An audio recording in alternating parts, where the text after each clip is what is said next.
ನಮಸ್ಕಾರ ಸ್ನೇಹಿತರೆ, welcome back to my YouTube channel. ನೀವು ನೋಡ್ತಾ ಇದ್ದೀರಾ ಯುವರ್ ಇನ್ಫೋ ಡೆಸ್ಕ್. ನಾವು ಇವತ್ತಿನ ವಿಡಿಯೋದಲ್ಲಿ 500 ರೂಪಾಯಿಂದ ಏನು ಮಾಡ್ಬೋದು ಅನ್ನೋದನ್ನ ತಿಳ್ಕೊಳ್ಳೋಣ ಬನ್ನಿ. ನಾವು ತಿಂಗಳಿಗೆ ಕೇವಲ 500 ರೂಪಾಯಿ ಉಳಿಸಿದ್ರೆ 5 ವರ್ಷದಲ್ಲಿ ನಮ್ಮ ಹತ್ರ ಎಷ್ಟು ಹಣ ಇರುತ್ತೆ ಅನ್ನೋದು ನಿಮಗೆ ಗೊತ್ತಾ? ಅದೇ ಹಣದಿಂದ ನೀವು ಒಂದು ಬೈಕ್ ಅಥವಾ ಕಾರ್ ತಗೊಳ್ಳೋಕ್ಕೆ ಯೂಸ್ ಮಾಡ್ಬೋದು, ಇಲ್ಲ ಯಾವುದಾದ್ರೂ ಒಂದು ಟ್ರಿಪ್ ಹೋಗೋದಕ್ಕೆ ಯೂಸ್ ಮಾಡ್ಬೋದು, ಇಲ್ಲ ಅಂದರೆ ಯಾವುದಾದ್ರೂ ನಿಮ್ಮ ಕನಸಿನ ಗ್ಯಾಜೆಟ್ನ ತಗೊಳ್ಳೋಕೆ ಕೂಡ ಯೂಸ್ ಮಾಡ್ಕೋಬೋದು. ನೀವು ಅಯ್ಯೋ ಇದು ಹೇಗೆ ಅಂತ ಅನ್ಕೊತಿರ್ಬೋದು. ಓಹ್, 500 ರೂಪಾಯಿ ಅಂದ್ರೇನು ದೊಡ್ಡ ಅಮೌಂಟಾ ಅಂತಲೂ ಅನ್ಕೊತಿರ್ಬೋದು.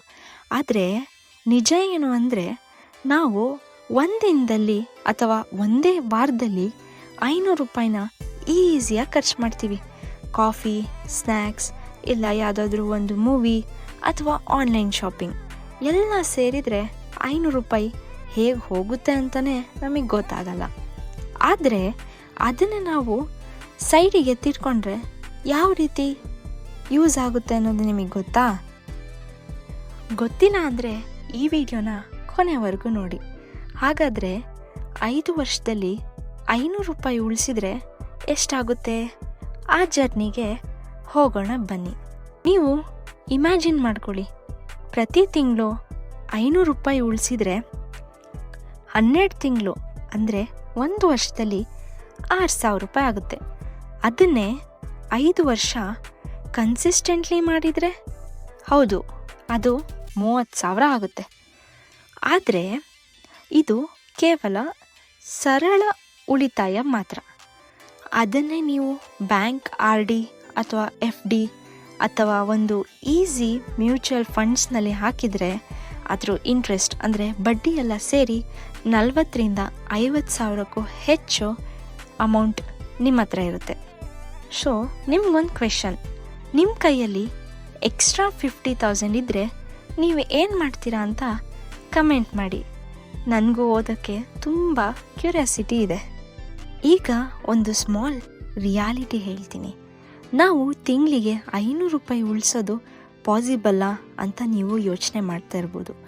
ಆದರೆ ನಾವು ಅದೆಷ್ಟು ಹಣನ ಅನಗತ್ಯವಾಗಿ ವೇಸ್ಟ್ ಮಾಡ್ತಾ ಇದ್ದೀವಿ ಗೊತ್ತಾ ನಿಮಗದು?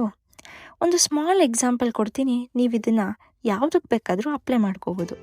ನಾವು ದಿನಕ್ಕೆ 20 ರೂಪಾಯಿ ಕಾಫಿ ಕುಡಿದ್ರೂ ತಿಂಗಳಿಗೆ 600 ರೂಪಾಯಿ ಆಯಿತು.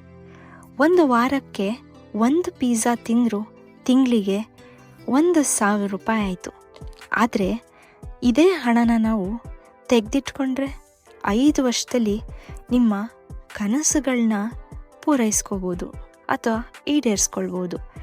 ಈಗ ಪಿಜ್ಜಾ ತಿನ್ನಬಾರ್ದು ಅಂತಲ್ಲ, ಬಟ್ ಹೆಲ್ದಿ ಸೈಡ್ನ ನೋಡೋಕ್ಕೆ ಹೋದರೆ ತಿಂಗಳಿಗೆ 1 ಪಿಜ್ಜಾ ಇಸ್ ಓಕೆ, ಬಟ್ ವಾರಕ್ಕೆ 1 ಪಿಜ್ಜಾ ಇಟ್ಸ್ ನಾಟ್ ನೆಸೆಸರಿ ಅಲ್ವಾ? ಹೆಲ್ತು ಹಾಳೋ, ಮನಿನೂ ವೇಸ್ಟ್. ಇನ್ನೊಂದು ಕ್ವೆಶನ್ ನಿಮಗೆ ನೀವೇ ಮಾಡ್ಕೊಳ್ಳಿ.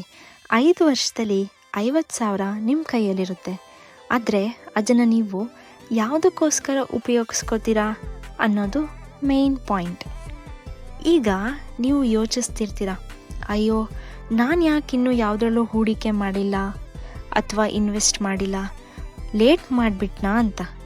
But the thing is, start small, start today. ನೀವೇನೇ ಸ್ಟಾರ್ಟ್ ಮಾಡಿದರೂ ಇವತ್ತಿಂದನೇ ಸ್ಟಾರ್ಟ್ ಮಾಡಿ.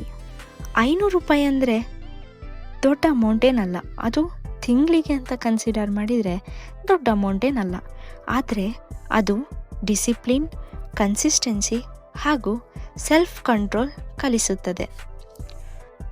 5 ವರ್ಷದ ನಂತರ ನೀವು ಬೈಕ್ ರೈಡ್ ಮಾಡ್ಬೋದು, ಇಲ್ಲ ಒಂದು ಫಾರಿನ್ ಟ್ರಿಪ್ ಮಾಡಬಹುದು, ಅಥವಾ ನಿಮ್ಮ ಫ್ಯೂಚರ್ಗೆ ಒಂದು ದೊಡ್ಡ ಫೌಂಡೇಶನ್ ಆಗಿ ಯೂಸ್ ಮಾಡ್ಕೋಬೋದು. ಇಂದು ನೀವು ತಗೊಳ್ಳುವಂಥ ಒಂದು ಸಣ್ಣ ನಿರ್ಧಾರ ನಾಳೆ ನಿಮ್ಮ ದೊಡ್ಡ ಲಕ್ಸುರಿ ಕೊಡಬಹುದು. ಹಾಗಾದರೆ ಈಗಲೇ ಆ್ಯಕ್ಷನ್ ತಗೊಳ್ಳಿ. ನಿಮ್ಮ ಮೊದಲ 500 ರೂಪಾಯಿನ ಸೇವ್ ಮಾಡಿ. ನೀವು 500 ರೂಪೀಸ್ನೇ ಸ್ಟಾರ್ಟಿಂಗ್ ಸೇವ್ ಮಾಡಬೇಕು ಅಂತ ಏನಿಲ್ಲ. ನೀವು 100 ರೂಪೀಸಿಂದ ಕೂಡ ಸ್ಟಾರ್ಟ್ ಮಾಡ್ಕೋಬೋದು. ಅಪ್ ಟು ನಿಮ್ಮ ಕೆಪಾಸಿಟಿ ಎಷ್ಟಿದೆ ಅಷ್ಟರ ತನಕ ಸೇವ್ ಮಾಡ್ಬೋದು. ನಿಮಗೆ ಗೊತ್ತಿಲ್ಲದಂಗೆ 5 ಇಯರ್ಸಲ್ಲಿ ದೊಡ್ಡ ಅಮೌಂಟ್ ನಿಮ್ಮ ಕೈಯಲ್ಲಿರುತ್ತೆ. ಆ್ಯಂಡ್ ಆವಾಗ ನಿಮಗೆ ಒಂದು ಸಂತೋಷ ಕೂಡ ಇರುತ್ತೆ. ನೀವು ನಿಮ್ಮ ಹಣದ ಬಾಸ್ ಆಗಿ, ಆವಾಗ ಜೀವನವೇ ನಿಮ್ಮ ಸ್ಲೇವ್ ಆಗುತ್ತೆ. ಇಂದು ಸೇವ್ ಮಾಡಿ, ನಾಳೆ ಲಕ್ಸುರಿ ಎಂಜಾಯ್ ಮಾಡಿ.